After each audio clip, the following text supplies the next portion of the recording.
Olá, pessoal, estamos de volta com o podcast. Hoje eu estou muito feliz que eu estou recebendo aqui uma pessoa muito especial, um cara que eu admiro demais. Também se chama Padilha, tem o sobrenome Padilha. Deus sabe de onde saiu esse sobrenome, mas a gente se dá super bem, a gente se chama de primo. Ele é muito conhecido por ser um sommelier de cervejas. Olha que legal. Mas não é muito sobre isso que eu quero falar, não. Eu quero falar sobre o outro lado da história de José Padilha, tá? Fiquem ligados, roda a vinheta que vai começar mais um podcast.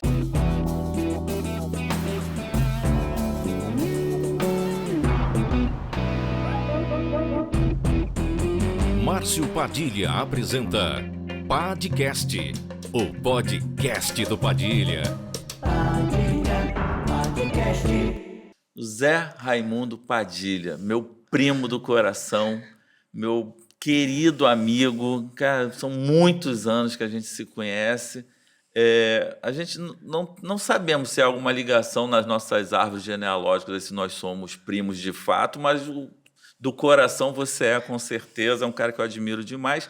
E para vocês que gostam de cerveja artesanal, ele já falou disso a vida toda. Agora ele vai falar de outros assuntos que eu acho que vocês vão gostar demais, saber a história desse cara que é fascinante. Zé, começa como ator, né? Exatamente, é um prazer estar aqui, né, nesse podcast, né? Pad ao quadrado hoje. Exatamente, cara. É um super prazer, cara. A gente sempre brincou com isso. Eu acredito que a gente tem alguma origem comum, porque eu sei que tem muito Padilha no Brasil, mas, né, tem até agora um ministro Padilha voltando, né? Mas é um tronco só, mas estão muito espalhados, né? Provavelmente, se a gente for procurar lá no fundo, a gente deve ter alguma origem comum. Mas, cara, olha só, eu, na realidade, fiz muitas coisas, né? Eu tô aí desde 1900 não, olha só o ato falho, desde 2009, mais ou menos, trabalhando com cerveja. Eu me formei sommelier de cerveja na primeira turma com formação internacional aqui do Brasil, em 2010. Desde 2011 eu venho dando palestras, jantares harmonizados, degustações e tal em cerveja, paralelo à propaganda, né? A gente se conheceu aí na propaganda. Eu, depois que terminei a faculdade, fiz PUC no Rio de Janeiro, comunicação social com especialização em publicidade e propaganda, me enveredei por essa área, criei uma carreira aí de mais de 30 anos em publicidade. Foi justamente a publicidade que me levou para a cerveja. Eu participei de uma concorrência publicitária por uma conta de uma cervejaria artesanal chamada Schornstein, que ficava lá em Pomerode, que fica na Grande Blumenau, né? Uma cidadezinha, é a cidade mais alemã do Brasil. Olha. Inclusive, a escola pública de lá, para você ter ideia, é bilíngue, português e alemão. É muito legal isso, né? E aí eu atendi a essa conta, a gente ganhou a concorrência porque eu acabei estudando sobre cerveja, e a gente acabou fazendo o slogan e toda a campanha dela por conta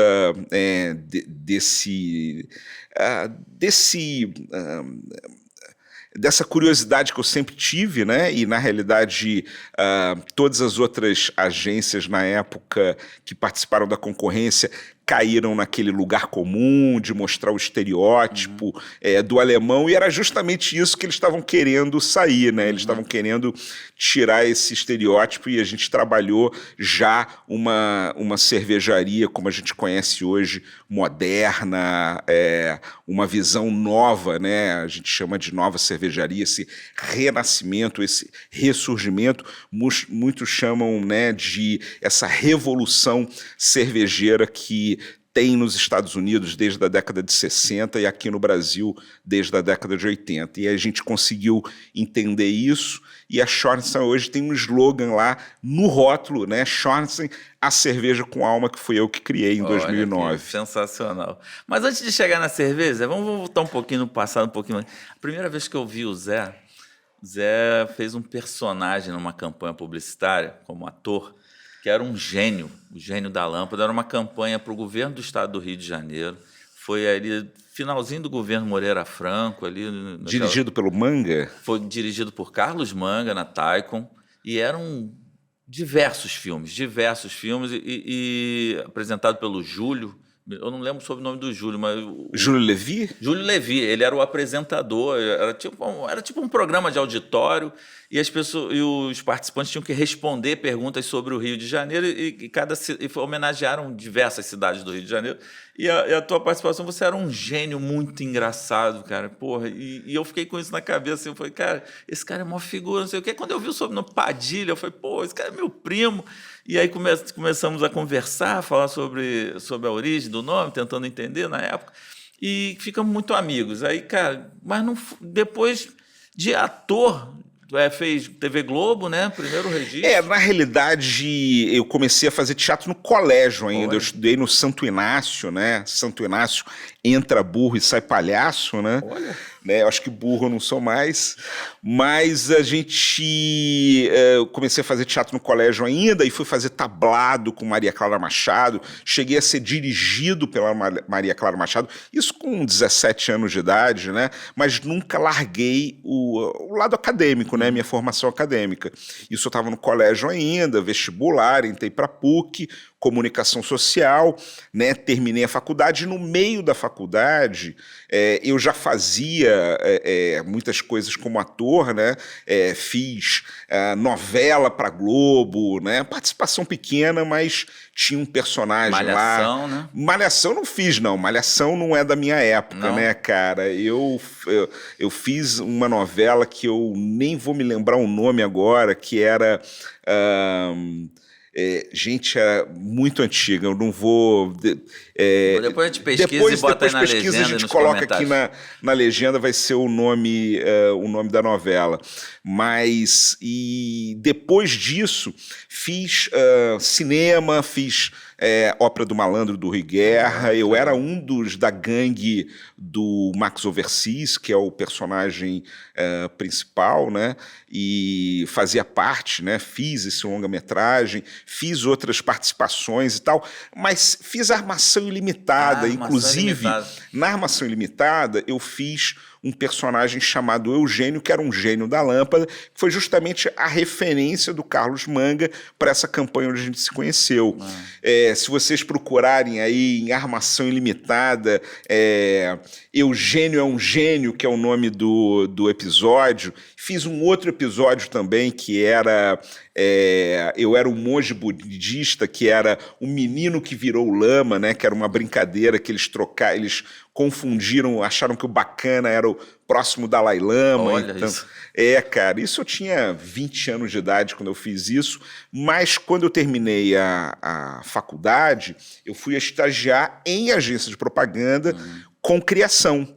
E aí eu não parei mais, ganhei inclusive ainda na faculdade o prêmio Adão Juvenal de Souza, a última edição do prêmio Adão Juvenal de Souza, que era dado pela MPM, que na época era a maior agência do Brasil, para universitários, né? Fui estagiar na MPM, foi meu primeiro estágio, foi MPM por conta disso.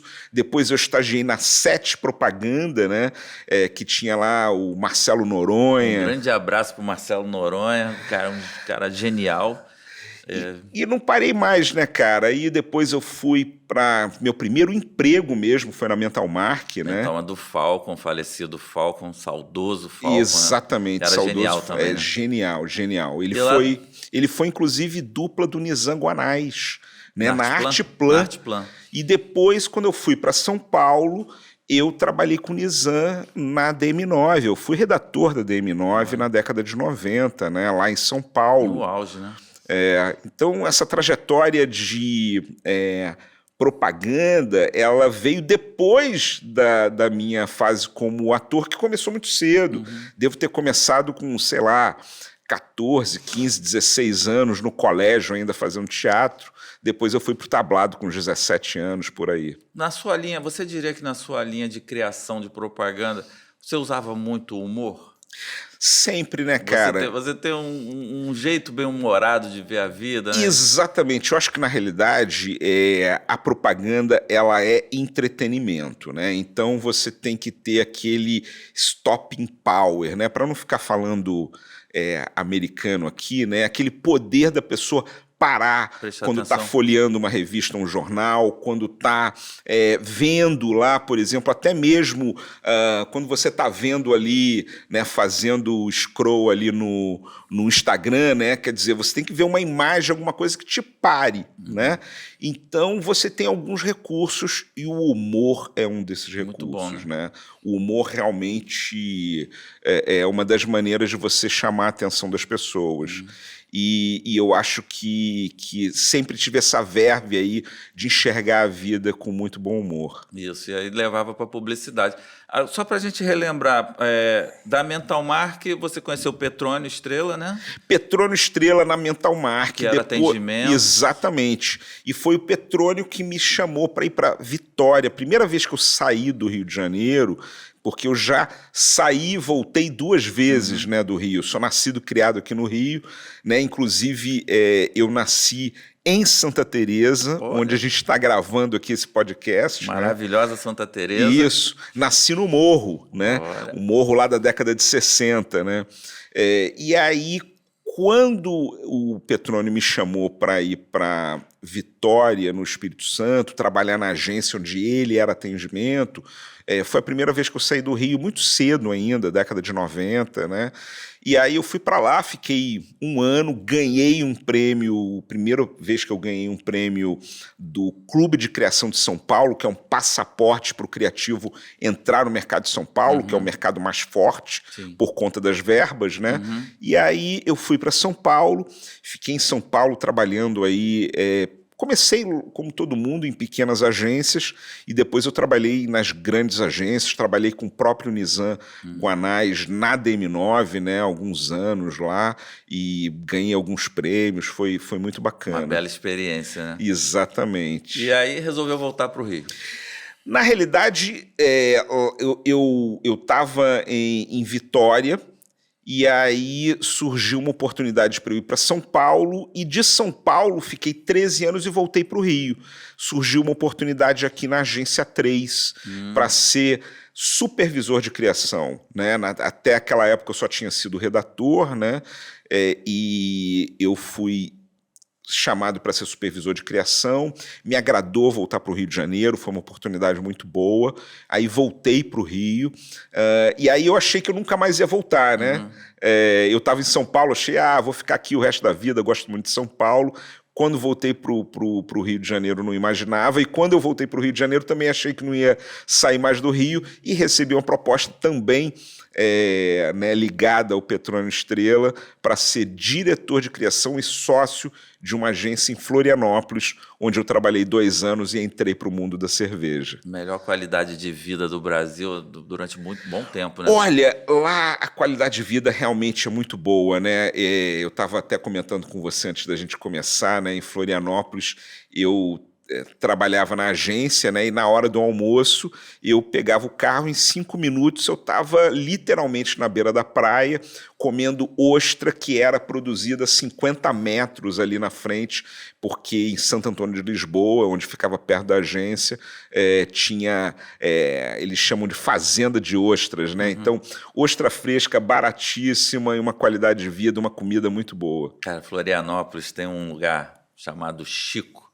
na orla ali, né? Que é uma orla meio fake, né? Porque é por causa da ilha, né? A orla da ilha. Não, você está falando, provavelmente deve ser lá na Lagoa, né? Isso. E cara, a sequência de camarão, para quem não conhece, pesquisa aí, cara. Para quem gosta de frutos do mar de camarão. Para quem não conhece sequência de camarão, parece que é o mesmo camarão que sempre vem vindo. Não é uma sequência de pratos onde você tem todos os tipos possíveis e imagináveis de preparar camarão. Então vem camarão ao bafo, camarão frito, vem camarão no espeto, vem camarão, sei lá, bobó de camarão, muqueca de camarão, camarão de todas as maneiras que você pode. Camarão empanado, coxinha de camarão. Quando você pensa assim, cara, eu não aguento mais comer nada, aí vem um filé de peixe maravilhoso com molho de camarão. Exatamente. Rapaz do céu, que coisa boa, cara. Pô, saudade que eu tô de... É muito gostoso mesmo. Bom, né? Foram 2 anos maravilhosos que eu passei em Florianópolis e foi lá que eu descobri a cerveja artesanal, né? Agora que nós vamos virar a chave, pessoal que gosta de cerveja. Nós temos um grande amigo em comum, o Décio Gomes. Grande Décio. Décio é uma figura, cara. Décio, uma época, ele cismou eu acho que até hoje, se bobear, só toma cerveja artesanal. Aí criou aquele... eu quero desvendar alguns mitos aqui, por exemplo. Ele dizia, não sei se era exatamente ele, mas o grupo de amigos ali falava-se o seguinte, que quem passou a tomar cerveja artesanal passou a beber menos, porque ela é mais cara, né? E então, o cara que tomava 50 chopps passa a tomar 5, 6 do artesanal, porque ele é mais forte, mais caro. E o Décio dizia o seguinte, até hoje, quem só bebeu a cerveja comum, a de linha, ou bebeu misto ou bebeu refresco. É muito pesada essa afirmação. Eu parei de beber cerveja em 2009, né?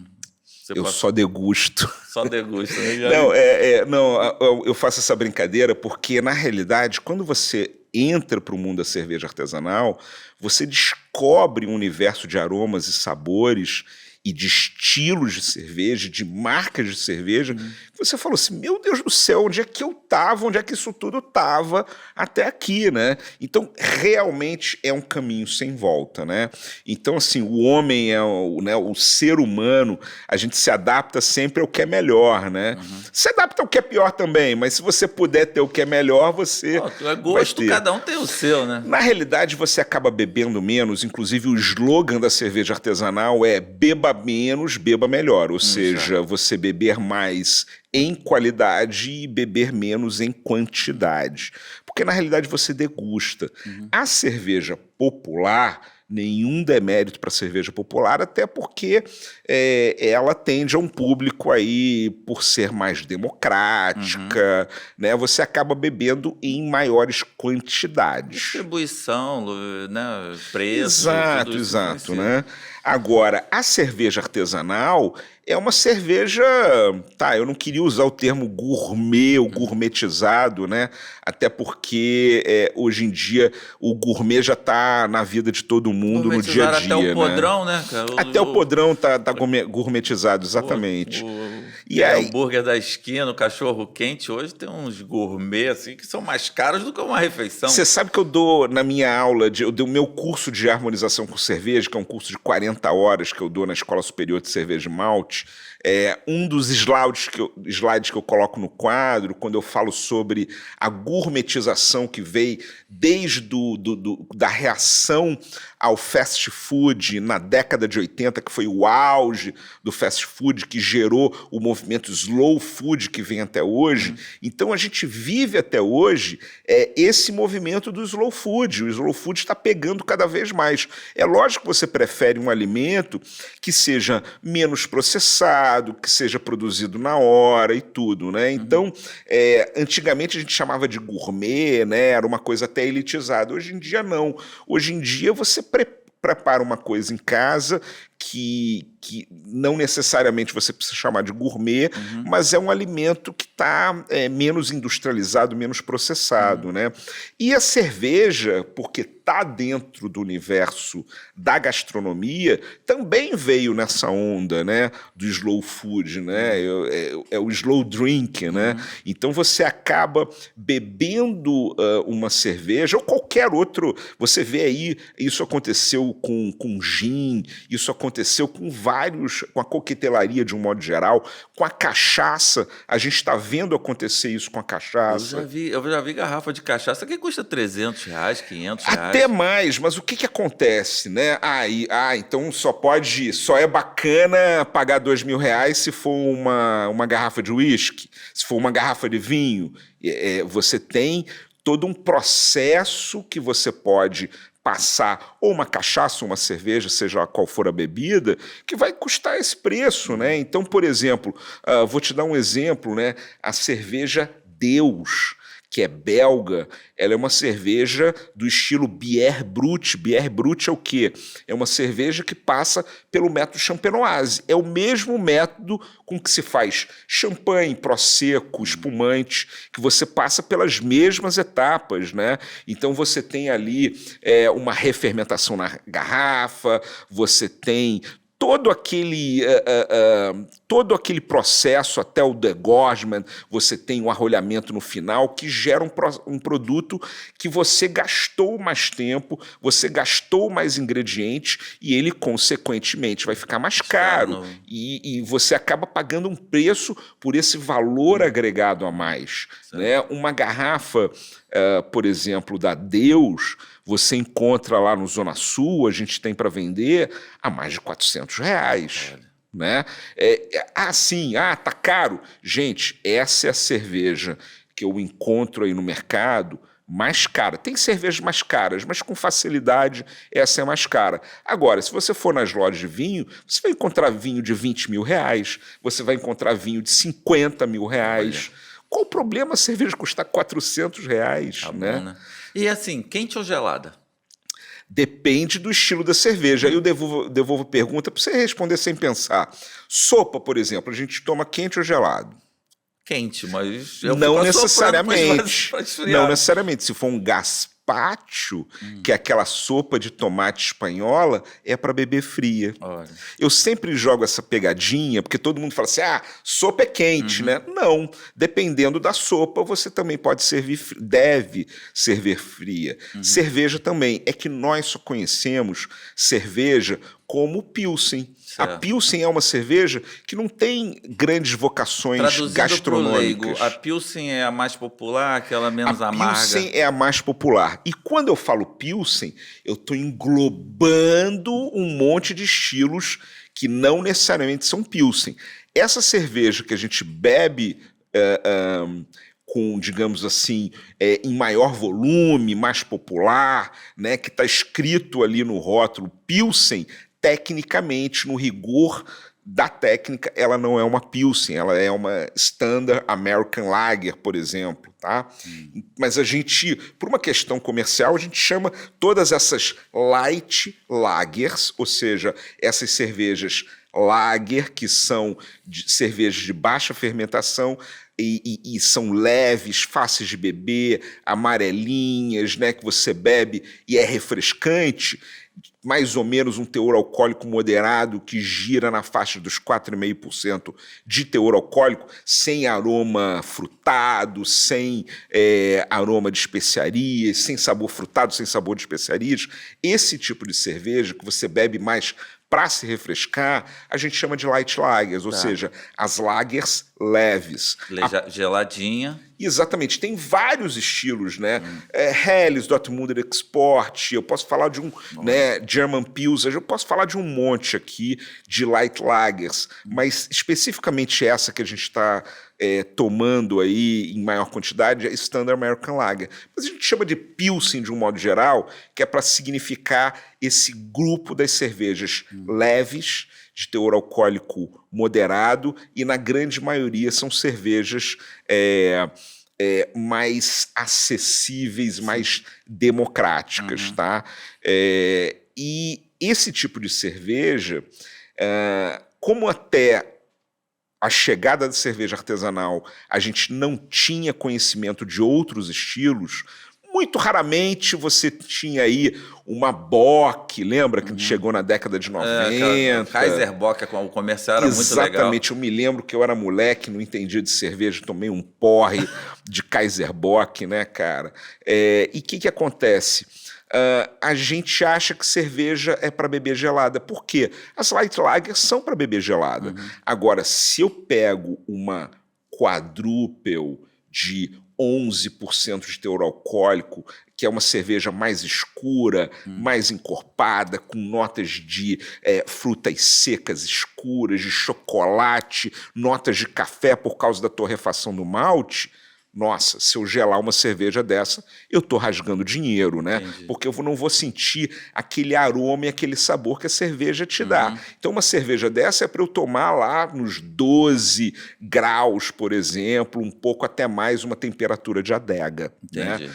Agora, isso vai depender do estilo da cerveja. É que nem comida, né? Tem comida, brinquei Da contigo aí da sopa, vai ter comida que você come fria, vai ter comida que você come quente, depende do estilo de cerveja, a temperatura que a gente vai servir. Tá. Eu tenho uma outra curiosidade sobre cerveja artesanal, que é até uma história, na minha opinião, um pouco triste. Eu conheci o mestre cervejeiro que fazia a original, lá em Ponta Grossa, no Paraná. Eu trabalhava numa produtora que o dono, a família era de Ponta Grossa, e nós fomos nas férias para lá. E a original, eu me lembro, que era meio parecido com a Boêmia aqui em Petrópolis. Quando ele queria trazer para o Rio, ele tinha que encomendar com um mês de antecedência, sei o que, eu vou querer 2 caixas de original. E o mestre fazia aquilo bem ali artesanal mesmo, era um processo quase que manual, né? Eu não sei exatamente como é que funciona, como é que é feita a cerveja, não entendo. Mas eu me lembro que era uma coisa muito concorrida e que assim, as pessoas tinham que encomendar com antecedência e tomavam aquela cerveja como se estivesse tomando um uísque 12 anos, ali, degustando, saboreando, porque era uma cerveja diferente. Uma cerveja fresca, né? Isso. É isso que eu ia te perguntar. Cerveja sempre tem que ser fresca? Eu sei que o chopp, o barril só dura 4 dias depois de aberto. Cerveja fresca, cerveja... eu tenho uma 1978 que foi de uma leva, não sei o quê, tu vai tomar uma bosta. É verdade isso? Como é que funciona? Olha, isso tudo depende. Vamos colocar um pouco de luz aí nessa escuridão aí de mitos, né, sobre a cerveja. Então, o que acontece? Eu vou começar logo do final, tá? Por exemplo, na Bélgica tem um bar chamado Culminator, que você chega lá e tem cerveja do ano do teu nascimento. Olha. Né? Feita pelos monges lá nos subterrâneos? Não necessariamente. Pode ser uma cerveja trapista feita por monges, ou não. Pode ser uma outra cerveja né, que na época era vendida e que ele guardou e estocou lá. Você tem rótulos que estão, né, já todos carcomidos, né, por fora. Você tem a tampinha que já está toda enferrujada, tal. Cara, é que nem você vai numa adega de vinho, você vai encontrar vinho com teia de aranha, você vai encontrar vinho com rótulo já todo carcomido pelo tempo, etc. Mas o que você vai beber lá dentro vai ter tido uma evolução daquele tempo todo que ficou dentro da garrafa. Se ficou abrigado em temperatura, não apenas temperatura, mas condição de adega, abrigo sem luz do sol. Sem luz do sol, sem oscilação de temperatura, uma temperatura mais amena, uma temperatura de adega, o que acontece? Você vai ter ali um produto que evoluiu e cada produto tem a sua evolução. Você tem o produto mais fresco, a evolução dele, você tem um pico, um ápice aí dessa evolução, e ele vai caindo, ele vai se degradando, né? Isso qualquer bebida, inclusive o vinho. É um erro dizer que todo vinho melhora com o tempo. Se você for tomar um Beaujolais Nouveau, é um vinho para você tomar fresco, preferencialmente até no máximo 6 meses, 1 ano. Depois de 1 ano, ele já começa a não ficar tão próprio para o consumo. Depois de 1 ano e meio, 2 anos, né, você pode jogar fora. É quando o pessoal usa aquele termo, avinagrou? Exatamente, né? Você tem vinhos que avinagram, porque a curva de vida dele já passou. A cerveja é a mesma coisa, e qualquer alimento. Eu dou um exemplo: se eu pegar uma castanha e botar aqui em cima, e eu descascar uma banana e botar aqui em cima, e a gente voltar daqui a 1 semana, 2 semanas, a castanha vai estar idêntica como a gente deixou e a banana vai estar podre, né? Então, a ação do tempo vai depender do que você colocou de ingrediente, quais foram os processos, depende de teor alcoólico, depende de torrefação de malte, depende de vários fatores para saber se a curva dessa cerveja é maior ou menor. Pilsen, que é o que a gente conhece bem, é uma cerveja para ser tomada fresca, tá? Quanto mais fresca, melhor. Provavelmente era uma Pilsen que você tomava lá com esse mestre cervejeiro, que ele fazia e tal. Então, era uma cerveja para tomar fresca. Quanto mais fresca, melhor, tá? Agora, se for uma cerveja, uma Barley Wine, se for, por exemplo, uma Doppelbock, né? É uma cerveja que, com 40 anos, ela vai com 50, 60 anos, ela pode estar, inclusive, no seu auge, ela pode estar muito melhor do que quando ela foi produzida, porque ela evoluiu, né? Então, todo o alimento e a cerveja, inclusive, vai ter essa curva de evolução dependendo do seu estilo. Cada cerveja tem uma formulação diferente e a gente não pode tratar a cerveja como um tudo, né? Então, inclusive temperatura de serviço, que é uma outra polêmica no mundo da cerveja. Toda cerveja é para ser tomada gelada, como a gente falou, vai depender do estilo. A harmonização é uma outra coisa que depende também. Tem uma outra coisa que eu vejo que as cervejas têm tipos de copos diferentes. Porque tem que conservar a espuma de uma maneira certa para que não oxide. Isso é verdade? É verdade, né? Porque, na realidade, cada copo ele vai ter características diferentes que são feitas para preservar ou ressaltar características daquele estilo específico de cerveja. Então, né? Tem copos mais longos, né? Um copo, por exemplo, um bojo maior em cima. A taça Pilsner, né? O que é a taça Pilsner? Todo mundo vai se lembrar, porque aqui no Brasil a gente chama erradamente de tulipa, né? Mas a taça Pilsner é aquela funilando, né? Reta funilando e tem uma basinha para você colocar ele na mesa. Por que ele tem esse formato? Porque a Pilsen, da mesma maneira que a espuma se forma com facilidade, ela também baixa com facilidade, né? Como um champanhe, por exemplo, né? Você colocou forma, aquela espuma bonita, mas essa espuma vai baixando.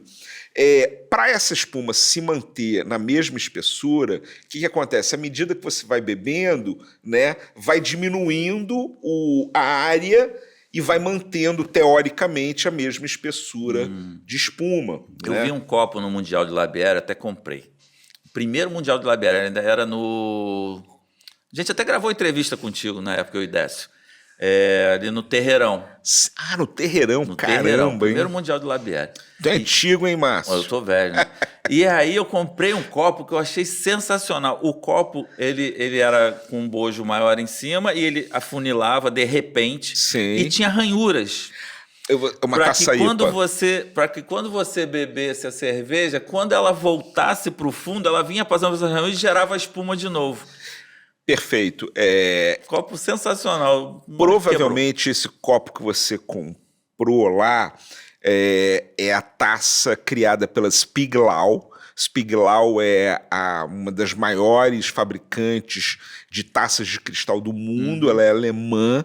E a Spiglau, junto com 7 ou 8 cervejarias que fizeram um movimento da cerveja artesanal nos Estados Unidos, eles pegaram as principais cervejarias, juntaram os caras e falaram assim, olha, vamos criar taças que sejam ideais para grupos de cerveja, que são os grupos de cerveja mais bebidos, tá?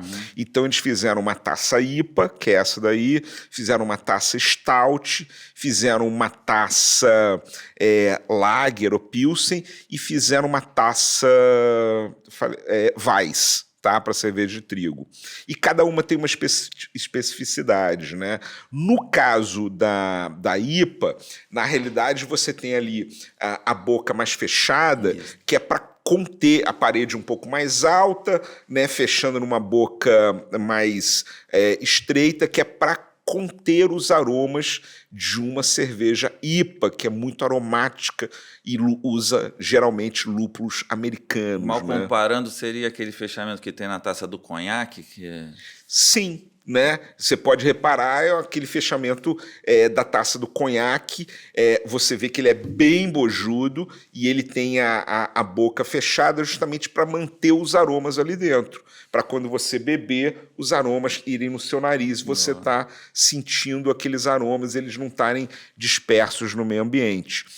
E essas ondulações que tem na parte de baixo é exatamente isso, para aquelas ondulações ajudarem a manter a espuma da cerveja, né? O creme da cerveja. Que é o que não deixa a cerveja entrar em contato com o ar.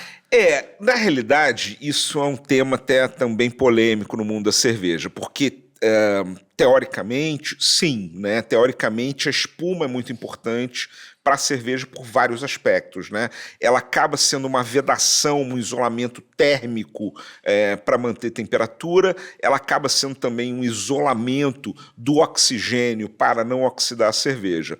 Porém, né, espera-se que você beba uma cerveja rapidamente, a cerveja não vá oxidar o tempo que você estiver bebendo ela. Ainda no universo dos copos, o Chopinho, o Garotinho, que foi apelidado aqui no Rio de Janeiro de Garotinho, eu sempre prefiro, porque esquenta, a gente bebe antes dele esquentar. E aquele copo imenso, ou o copo que tem... Da Oktoberfest. Ou o copo que tem aquele gel, uma caneca que tem um gel para manter gelado. Essas coisas, vai de cada um? Olha, em primeiro lugar, eu acho que vai de cada um, tá? Mas tem determinados estilos de cerveja que não é para você beber tão gelado, né? Agora, se for uma cerveja para você beber gelada, esses copos que tem gelo em volta, beleza, vão manter a cerveja gelada. O que não pode ter é o contato do gelo com a cerveja, né? No caso, por exemplo, da Pilsen, existem cervejas como Fruit Beer, por exemplo, para você beber com gelo, on the rocks. Ah, é mesmo? Exatamente. Mas aí são cervejas frutadas, são cervejas que para você beber quase como um espumante, um drink, como um aperitivo, tá?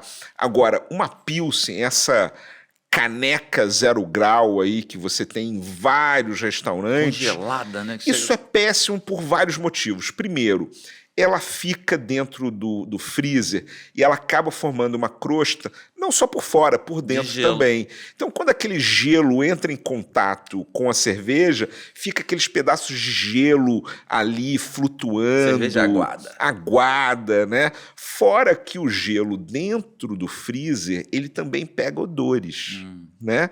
Então, isso vai trazer odores para sua cerveja. Não é recomendado. Não recomenda. E alumínio, vidro e cristal faz diferença? Olha, depende se você vai tomar cerveja na hora, tá? Mas eu acredito que não faça diferença porque são todos inócuos, né? Tá. É lógico que você tem vantagens no cristal pela espessura do cristal, tá? Não necessariamente porque o cristal é diferente do vidro, mas você pode reparar, você pega uma taça de cristal bem feita, até uma Spiglau, a Spiglau ela é uma taça de cristal não soprada, ela é feita industrialmente, é uma máquina que faz, mas faz de cristal, diferente de você ter soprado e tal. Mas independente de como é feito, se é cristal bem feito, a espessura do cristal é muito fina, tá? E a espessura do vidro não, a espessura do vidro é mais grossa. Isso. Então você vai ter ali, dependendo se é uma cerveja... aí vai depender muito. Se é uma cerveja que eu quero manter mais gelada, um copo de vidro mais grosso vai reter mais. Até vai preservar mais a temperatura, né? Mas o cristal, por ser mais fino, é até melhor na hora de você botar na boca. Eu gosto muito, dou sempre preferência. Mas eu tenho o meu copo térmico de cerveja. Copo Stanley? Não. É o Coleman, tá? O copo Coleman, eu tive a oportunidade de fazer um publi para eles, né? Vou falar aqui antes que todo mundo fale assim, tá fazendo propaganda. Fiz sim. Eles me chamaram, vocês podem ver até no meu Instagram. Fiquem à vontade, se vocês quiserem fazer um dia uma harmonização, degustação, trazer tudo aqui para o nosso podcast, o Zé vem Mostra Com pra prazer, galera com prazer. como é que harmoniza, né? Vai ser um prazer receber, Eu viu? nunca tinha ouvido falar do copo Coleman até eles me chamarem, e aí eles me deram os copos e eu comecei a testar e fiquei encantado. A Coleman, ela tem 120 anos de experiência, então é realmente melhor. Eu faço uma brincadeira com a minha cunhada, porque a gente passa, às vezes, férias na casa da minha cunhada e ela tem copo Stanley, né? E, cara, assim, é visivelmente diferente. Então, se você quer um copo térmico de cerveja, né, você pode comprar o que você quiser, mas o Coleman é muito É o melhor. né? Então fica a dica. E mais um mito. Eu tenho um amigo, já tem até algum tempo que eu não o vejo, mas essas coisas de amigo não precisa estar presente para a gente gostar das pessoas, né? Ele trabalhou na Brahma. E tem uma lenda que fala assim, porque a cerveja de Petrópolis é melhor, porque a água de Petrópolis é uma água não sei o quê, mineral, tarará. Ele dizia o seguinte, Márcio, isso tudo é lenda, porque a água passa por um processo de filtração, não sei se filtragem, né? Reverse, osmose reverse, lâmpada ultravioleta, um monte de coisa que faz com que a água saia realmente sem sabor, sem cheiro, sem E não nada. é só isso. Puríssima. Não é só isso, é também o corpo da água, né? Isso vai interferir no corpo da cerveja. Se é uma água mais dura ou uma água mais mole. Deixa eu explicar isso. Mas esse processo de limpeza de filtros, vários filtros e filtro e refiltro, não sei o quê, isso não deixa a água igual para todo o caminho, não? Ela ainda continua com algumas propriedades? Não. O que acontece é o seguinte, você tem duas coisas aí. Você tem aroma, sabor da água, tudo isso que você falou, né? Uma água, digamos, limpa, né? Mas ela pode ser uma água limpa, ou uma água pura, né? Ela pode ser uma mais encorpada ou menos encorpada, né? Ou seja, ela pode ter maior concentração de sais minerais ou menor concentração de sais minerais. Até isso a gente pode alterar. Entendi. Tá? Agora, voltando, o homem faz cerveja comprovadamente há 14 mil anos. Tá? É mais antigo até do que o vinho, para você ter ideia. É a primeira bebida alcoólica da humanidade, é a cerveja. Na realidade, anterior à cerveja, a gente tem o hidromel, que é a fermentação do mel dentro da água, mas isso aí é uma história para um outro podcast. A cerveja é feita pelo homem comprovadamente há 14 mil anos. Descobriu por acaso ou foi... Descobriu por acaso, descobriu tipo absolutamente a cachaça, por acaso. Na realidade, todos os animais têm contato com álcool, né? Então, o amarula, por exemplo, elefante, né? A gente tem o elefante árvore de amarula, né? A amarula é uma fruta. O elefante, ele bate a cabeça na árvore, a fruta da amarula cai, ele volta dias depois, quando ela apodreceu, para comer e ter uma alteração de sentidos, né? E aí, o que acontece? Esse é o contato do animal com o álcool. O homem, ele já deveria ter, o homem primitivo, né? O homem deveria ter caçador, coletor, nômade, ele já devia ter contato com frutos podres que estão ali fermentados e tal, e que ele comia e tinha essa alteração de sentidos por conta do álcool que estava contido ali. O que acontece? O homem aprendeu a controlar isso, ele aprendeu a reproduzir isso, ele aprendeu por acaso que se você mantiver aqueles cereais dentro d'água, eles sofrem uma alteração, que eles deixam de ser amido e se tornam açúcares fermentáveis, e depois que eles se tornam açúcar fermentáveis, eles começam a fermentar e gerar álcool. O homem bebia aquilo e ficava, né, com alteração de sentidos. Né? E aí, inclusive, tem um estudo de 2008 de um evolucionista alemão chamado Joseph Heinhoff, que ele fala, né, o grande gatilho para o homem deixar de ser caçador, coletor, nômade e se transformar em cultivador, criador e sedentário foi a cerveja, foi a produção de cerveja. Não a cerveja que a gente bebe hoje, né, no Mundial do Labière, muito menos, mas a produção de álcool a partir da fermentação de cereais. tá?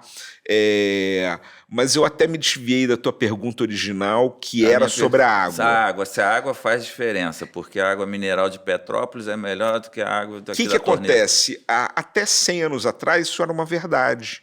Porque até 100 anos atrás, a gente não tinha tecnologia de tratamento de água. Hoje, a gente transforma em qualquer lugar do mundo, a gente faz a água se transformar na água de qualquer lugar do mundo. Tá?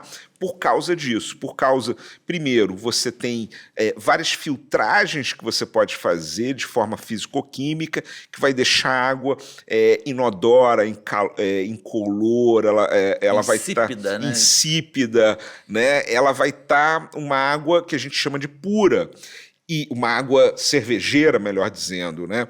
E a gente pode também alterar as concentrações, porque historicamente isso não era possível, né? A gente não tinha recursos, né? não tinha tecnologia, não tinha conhecimento, não tinha ciência para mudar a água, né?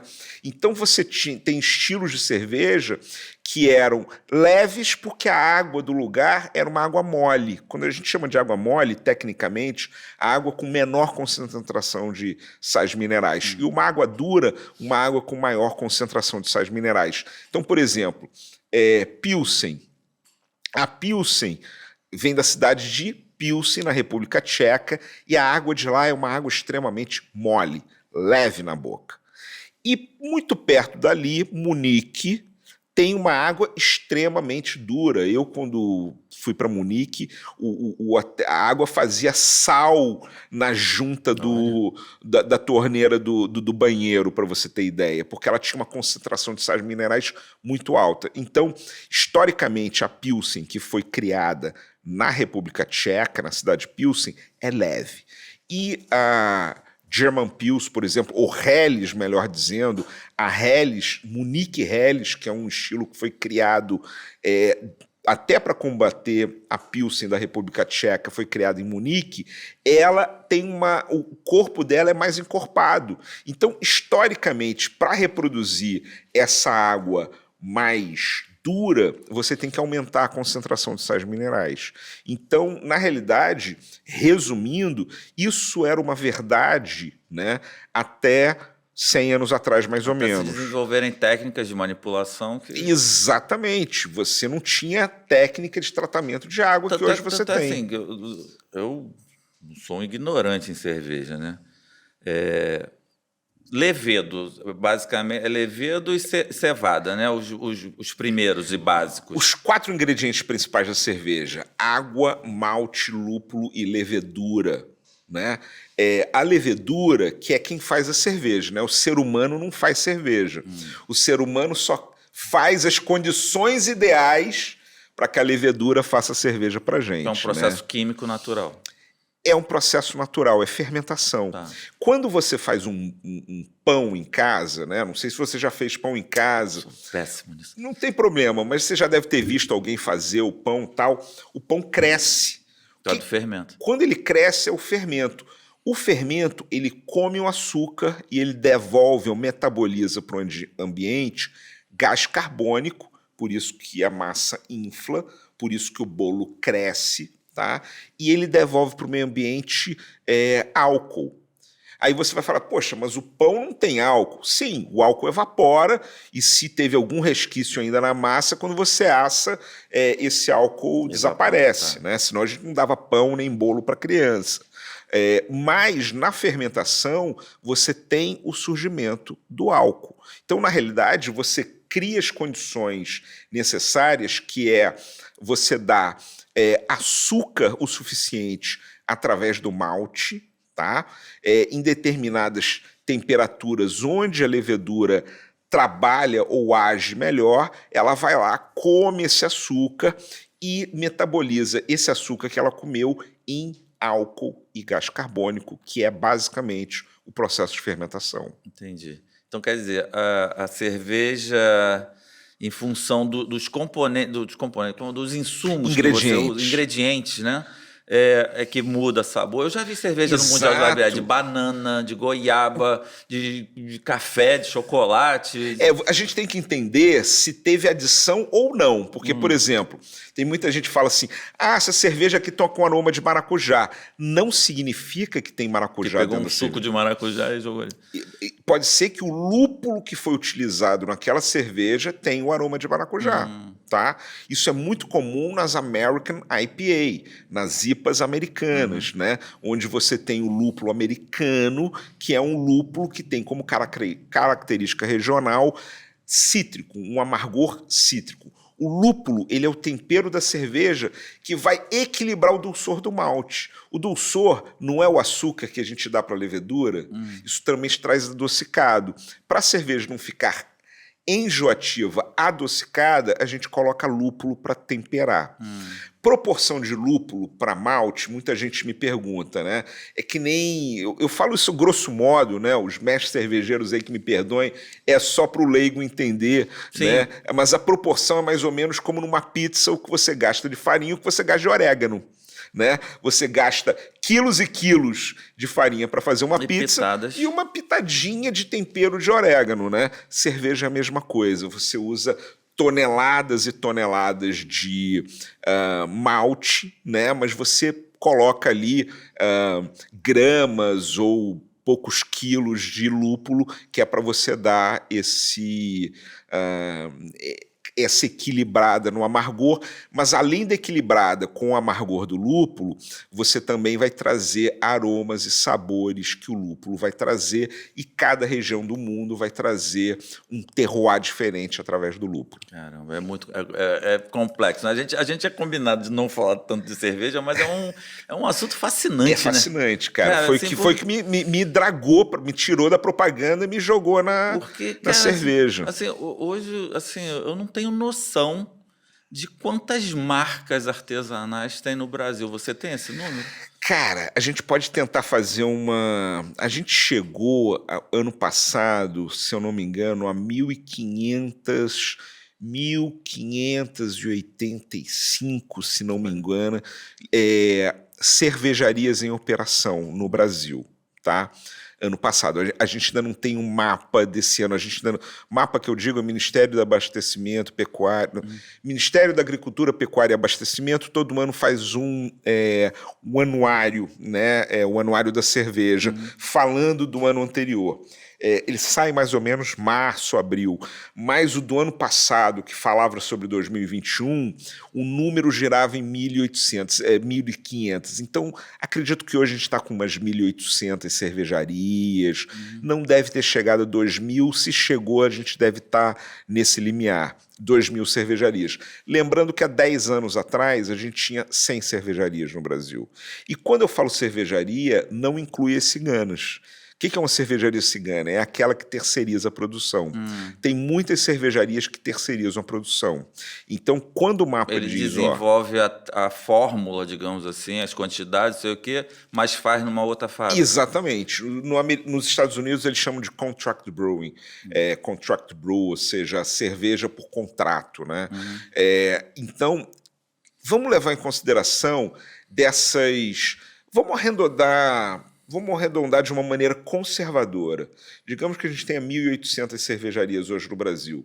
Digamos que cada cervejaria faça, em média, 2 marcas. Uma marca própria e uma cigana. Ou uma marca própria e uma segunda marca própria. Tá? Tem muitas cervejarias que têm uma segunda marca, pegando um outro público. Entendi. E tal. Né? A gente já está falando aí de 3.600 marcas de cerveja. Vamos colocar que cada cervejaria faça, em média, 5 rótulos. Tá? 5 rótulos. Tem cervejarias que fazem muito mais. Né? Tem cervejarias que fazem 20, 30 rótulos diferentes. Tem cervejarias que fazem menos. Né? Vamos botar em média aí 5. Então, 3.600. 18 mil... Quase 20 mil rótulos de cerveja. Esse opção, é o universo, né, que a gente tem hoje no Brasil. E preços variados. Essa é uma boa notícia, porque no começo a gente estava falando sobre a gente bebe, a gente Bebe acaba menos bebe porque é mais menos caro. porque é mais caro. Isso funcionava lá na época, né, que a gente começou há 10 anos atrás, beber cerveja ali, Mundial da Labière, primeiro Mundial da Labière foi 2013, né? Esse ano vai fazer 10 anos do primeiro Mundial da Labière. Então eu fui no segundo, eu fui em 2014. 2014. Que foi ali no Terreirão do Samba. Isso, ainda foi no Terreirão do Inclusive Samba. tem uma história, Zé, tu vai rir. Eu tinha acabado de ser eleito vice-presidente do Botafogo junto com o Carlos Eduardo Pereira. Legal. E fui nesse Mundial de Labière. E, cara, o Décio, que estava fazendo as matérias e tal, eu estava lá com ele. Cada cerveja que ele experimentava tinha um aplicativo, ele tirava uma foto. Untapped. Ele tirava uma foto e botava Uma avaliação. Uma avaliação, o que ele achou, não sei o quê. Dava nota. E eu, muito gaiato, cara, eu não perdi a oportunidade. Começou né? também. Tirava uma foto e botava, só que eu botava no Instagram, né? Não tinha um aplicativo. E botava cerveja com sabor encorpado, não sei o quê, delícia. Mas só besteira, Zé, só besteira. E, cara, um amigo nosso em São Paulo resolveu fazer um churrasco lá que a gente ia lançar a Sampa Fogo, que era um encontro de botafoguenses que moram em São Paulo. Eles têm um negócio super bacana de prestigiar o time quando o time vai a São Paulo, ir nos jogos e no hotel. Cara, eles fazem um movimento muito legal. Tem um bar, inclusive, onde eles assistem os jogos. Mas o churrasco era na casa do Manfrini. Cara, quando eu cheguei na casa do Manfrini, ele me deu um abraço. Padilha, finalmente você chegou. Olha aqui, cara, tinha uma geladeira de cerveja normal, de Skol, Antártica, Brahma, sei lá, e uma só de cerveja artesanal. Uau. Aí eu falei, Manfrini, eu não bebo esses troços, não. Cara, ele quase me bateu. Cara, ele falou, tu vai beber. Tu vai beber porque, porra, eu comprei esses negócios todos só por tua causa. Então tu vai ter que beber. A gente saiu de lá torto, cara, torto, de tanta cerveja que a gente bebeu. Cara, e era assim, aí tentando bancar o gourmet, né? Prestando atenção na cerveja. Aí eu comecei a brincar, pô, essa daqui é mais docinha, não sei o que e tal. E aí fomos bebendo essas cervejas, cara. Mas eu não tinha e não tenho até hoje, assim, diferente do Décio. O Décio vai para encontros, fez um circuito na Europa dos lugares onde são fabricadas as cervejas. Você já fez também? Olha, não fiz circuito na Europa, mas já fiz algumas viagens aí para a Europa, né, por conta da cerveja, tá? Mas agora, hoje, em qualquer lugar do mundo você tem isso. Para você ter ideia, tem um amigo meu que já em 2016, se eu não me engano, 2016, 2017, ele não tem nada a ver com cerveja, mas ele fez uma viagem para o interior do Vietnã. Ele foi para e já tinha Instagram e já tinha as lives, os stories no Instagram, né, que ficavam 24 horas disponíveis. E eu me lembro que eu e minha mulher, a gente ficava assistindo como se fosse uma novela, né? A gente, o que ele vai postar agora? À noite, quando a gente ia dormir, falou assim, temos que ver, senão amanhã a gente não vai estar mais disponível. Mais. Cara, ele foi para o interior do Vietnã, num lugar improvável, e tinha lá cerveja artesanal local, né? Então, isso é para dizer que hoje, em qualquer lugar do mundo que você vá, você tem um movimento de cerveja artesanal sendo feita. Nos Estados Unidos, por exemplo, você tem locais onde você tem literalmente uma cervejaria numa esquina e outra cervejaria na outra esquina. Quando eu fui fazer o Mestre em Estilos, eu digo isso de causa própria, quando eu fui fazer o Mestre em Estilos, que é uma das formações que eu tenho em cerveja, em Chicago, né, eu me lembro que eu fui visitar o escritório do Cicerone, que é um programa de certificação de cerveja, e do outro lado da avenida tinha um quarteirão com uma cervejaria numa esquina, né? Não era nem a cervejaria no quarteirão. E no quarteirão do lado você tinha outra cervejaria na esquina. Mas com ponto de venda para você entrar e beber? Sim, ou a sua fábrica? Sim. Micro cervejaria artesanal, né? Por exemplo, na área dessa casa aqui, por exemplo, você tinha ali cervejaria, área de produção, adega. Quando a gente chama de adega, não é adega de garrafa, não, né? Onde ficam os tanques.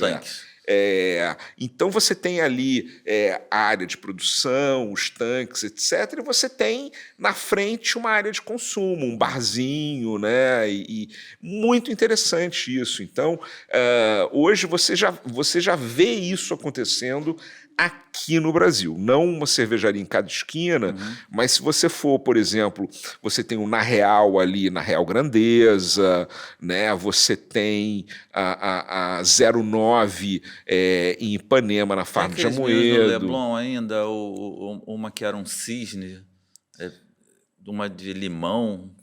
Mas eu não sei se eles produzem lá. Não sei também. A questão de... Eu estou falando de lugares onde se produz a cerveja. Você tem a Casa Camolese, né? Dentro do Jockey Club, a Casa Camolese ali na Avenida Jardim Botânico, que produz a própria cerveja no segundo andar, né? Você pode ir lá e ficar consumindo a cerveja que foi produzida lá. Então, isso é muito legal, esse tipo de movimento é muito legal. Né? Zé, infelizmente, cara, a gente acho que está se alongando, mas assim, o papo é fascinante. Eu tenho mais 2 perguntas para você, para a gente poder... Na verdade, 3 perguntas. A primeira é o seguinte: você já pensou em ter a cerveja Padilha? Olha, já pensei, tá? Já pensei, mas... Como seria a cerveja Padilha? Assim, seria uma cerveja mais popular, mais... Teria alguma coisa, algum macete, algum segredo? Olha, porque eu acho que assim, quando você faz uma cerveja, você tem que pensar qual público você quer, né? Da mesma maneira, vou abrir um restaurante. De quê? Vegano? Churrascaria, comida portuguesa. Você tem que ter a ver com a tua história, né? Se eu sou um vegano, eu não vou abrir uma churrascaria, ou se eu adoro carne, eu vou abrir uma carne, uma casa vegana. Então você tem que ter um pouco a ver com a tua verdade, né? Por outro lado, eu acho que tem que atender um público grande, né? Se eu fosse abrir não seria... Quando você fala de cerveja, você está falando mais de produto, né? Eu não sei se eu me interessaria em ter simplesmente uma cerveja. Eu gostaria de abrir um brewpub, né? O que é um brewpub? É um lugar onde você vai...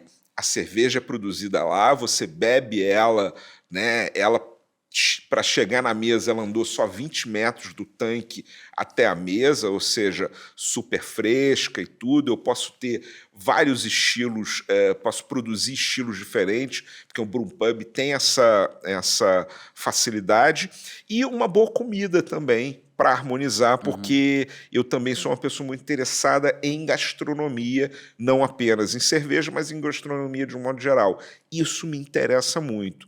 Tem algumas cervejarias em Montevidéu, especificamente, que eu dou aula todo ano na escola de cerveja lá de Montevidéu, no Centro Cerveceiro. Dou 2 cursos lá, e eu frequento algumas cervejarias lá quando eu vou, e que elas têm uma pegada que eu gostaria de trazer para o Brasil, que eu ainda não vi nada parecido, né? Uma coisa assim, mais descolada, mais despojada, né? Uma coisa onde você teria tanto a cerveja de volume, né? Uma Pilsen, mesmo que artesanal, bem feita, etc., mas que é para aquelas pessoas que ainda estão começando, né? E teria uma cerveja mais top, né? Uma cerveja mais diferente, né? Uns estilos belgas, por exemplo, que eu adoro, que eu gosto. Então, eu penso em ter esse leque aí de cervejas para atender, mas com uma boa gastronomia. Isso aí vai ser uma realização de um sonho, né? Agora, a outra pergunta. Você já me explicou em off, você não é mestre cervejeiro, né? Você é sommelier de cerveja. Qual é a diferença? Assim, como é que você explica? A diferença, eu faço essa brincadeira com os meus amigos que são mestres cervejeiros, é que o sommelier de cerveja, ele só fica com a melhor parte, né? Ele chega quando a cerveja já está Tá pronta pronta. e ainda dá opinião, né? Dá palpite. Dá palpite. Mas a grande diferença entre o mestre cervejeiro e o sommelier é que o mestre cervejeiro ele atua na fábrica. Ele está lá no chão de fábrica produzindo a cerveja no seu dia a dia. Ele vai comprar o ingrediente, ele que vai fazer a receita. Comparando ele com que o vai... vinho, ele É o enólogo. Enólogo. Né? Já o sommelier, ele pode trabalhar dentro da fábrica, né, apoiando, suportando o trabalho do mestre cervejeiro. Essa dupla dentro de uma fábrica é muito boa, né, o mestre cervejeiro tendo o apoio de um sommelier de cerveja, mas o sommelier de cerveja está voltado mais para o público, né, para o consumidor. Você vai entender de harmonização, para você poder indicar, né, alguma comida para aquela cerveja, ou indicar uma cerveja para uma determinada comida, e também vai ser uma pessoa que vai cuidar de toda a parte, né, de armazenamento, de estoque, né, vai atuar mais no salão, num restaurante, por exemplo. Então tá. E aí agora para finalizar, depois dessa aula que eu tô aqui encantado, assim, cara, eu tô já pensando em comprar umas cervejas artesanais de novo, viu, Manfred? Como te acha? Quem quer aprender mais? Quem quer entender uma coisa mais? Eu aqui banquei não, sou leigo, né?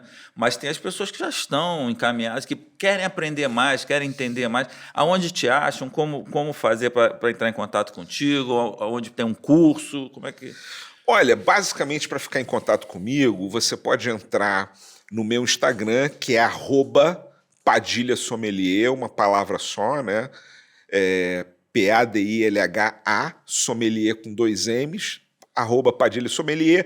Ali nos contatos você vai ter meu e-mail, você vai ter meu celular, ou então você pode entrar direto no meu site, que é também www.padilhasommelier.com.br. Tem todos os meus dados lá. Maravilha. E aí, se quiser fazer curso, se quiser tirar uma dúvida, Padilha é super atencioso, né? Que isso é mal do nome, né? Nós somos super gentis. Botafoguenses, faltou falar um pouquinho do nosso Botafogo, mas fica para a próxima, porque...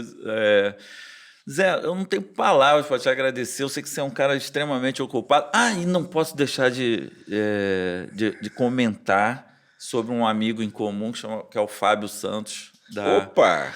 Cara, um irmão que eu tenho também, que adora cerveja artesanal. Com o pai dele é sócio aqui do Adega do Pimenta, e tem o Hefefer no Leblon.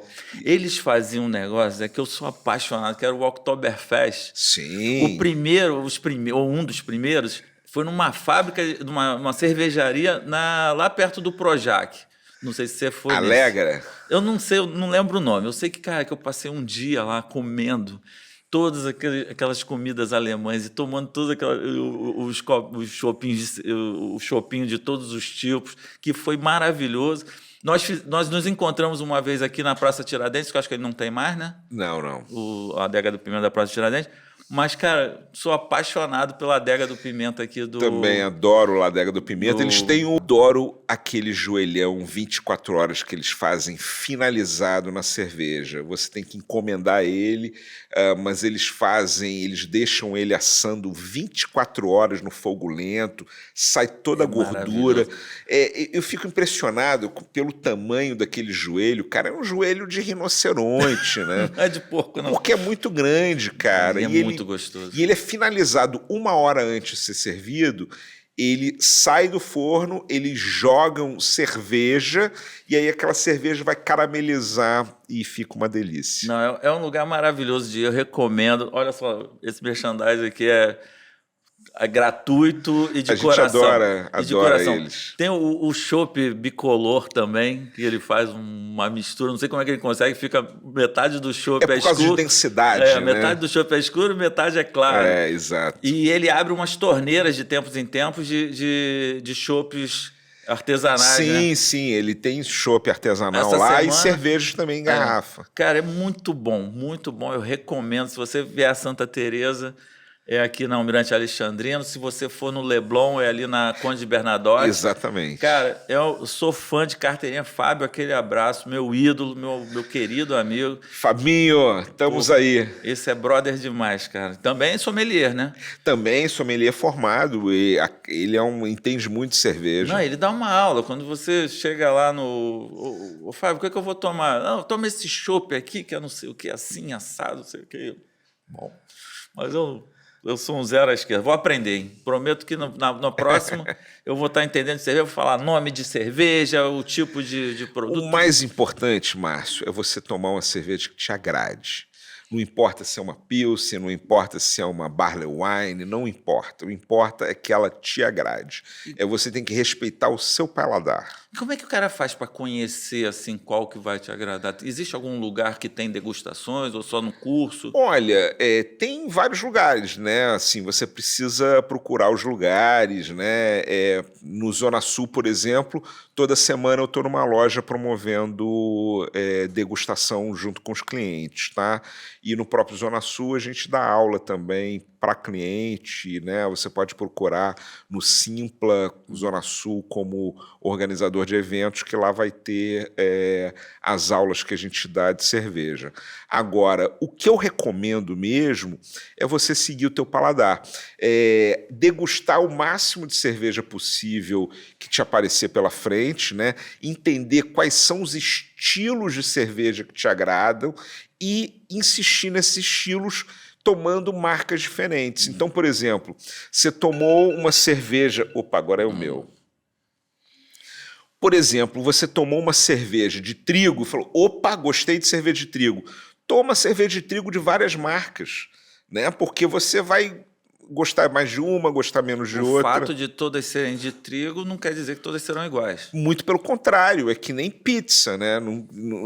Né? Todas as pizzas são de trigo, queijo, molho de tomate e as pizzarias não são iguais, né? Então você vai ter a sua favorita. Cerveja é a mesma coisa.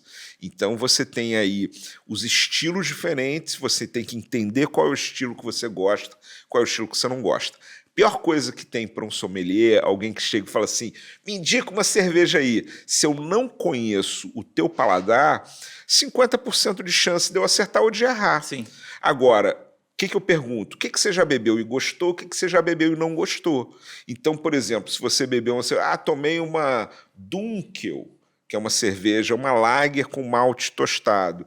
O cara não gosta... bebi uma Dunkel e não gostei. O cara não gosta de malte tostado. Né? Então já fico com essa informação. E aí eu vou construindo na cabeça o paladar daquela pessoa e indico de acordo com isso. Tem que buscar o que você gosta e não se forçar. Boa. Então é isso. Você que quer entrar para esse universo, o Zé deu uma aula aqui. Pô, eu acho que extrapolei, abusei da sua boa vontade. Que nada. Ele tem horário. Mas fica aí a dica. Nas legendas, nos comentários, vai ter o Instagram do Zé, você vai lá, procura, se informa, vocês vão adorar. Cara, um Padilha é sempre nota 10, né? Um Padilha é ótimo, né? 2 então, bicho, não tem pra ninguém. Arrebentamos. Zé, muito obrigado, querido. Poxa, foi um prazerzaço, foi uma aula. Prazer meu. Eu achei que a gente ia falar menos de cerveja, mais da tua história de vida, mas, cara, a cerveja realmente fascina, né? E aí fascina, verdade. A gente foi aqui... trocando boas ideias, recordando bons amigos. Então é isso, gente. Obrigado aí pela audiência e fiquem ligados que a qualquer momento o podcast está de volta. Um beijo.